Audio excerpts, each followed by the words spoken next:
જય શ્રી મહાકાલ. હું એક વાત હંમેશા કહું છું કે પરમાત્મા એક છે, પરમાત્માના નામ અનેક છે.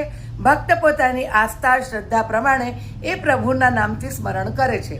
જેને જે ગમે જે રૂપે પણ તમે પરમાત્માને પૂજો ને, પરમાત્મા સ્વીકારે છે. અને બીજી વાત કહું, એક ગુરુ હોય, ગુરુ એને કહેવાય જે તમને સદમાર્ગ બતાવે.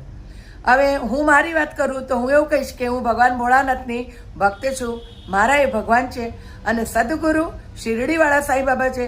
તો કેટલાક વિરોધ કરે કે અરે ભાઈ સાંઈબાબાને તમે ગુરુ માનો છો, પણ ગુરુ દત્તાત્રેય 24 ગુરુ બનાવ્યા હતા, જેનામાં જે ગુણ દેખાયો એ લીધો. તો સાંઈબાબામાં એક ગુણ પહેલાં એ છે કે સાંઈબાબાએ કહ્યું કે સબકા માલિક એક હે. તો એક અદ્રશ્ય શક્તિ છે જેને આપણે અલગ અલગ નામથી પરમાત્મા રૂપે પોકારીએ છીએ અને એ આપણી વાત સાંભળે છે. તેમાં કંઈ ખોટું નથી. પછી સાંઈબાબા ગરીબોને ભોજન આપે, બધાનું ધ્યાન રાખે, પીડિતોની સેવા કરે, એ પણ સારું કર્મ છે. તો સાંઈબાબાની બુરાઈ કેમ લોકો કરતા છે? અરે પીડિતોની આપણે સેવા કરીએ, આપણે ભૂખ્યાને ભોજન આપીએ અને આપણે બધાને કહીએ કે પરમાત્મા એક છે, નામ અનેક છે. સાંઈબાબાએ કહ્યું તેમાં આટલી બધી તકલીફ કેમ?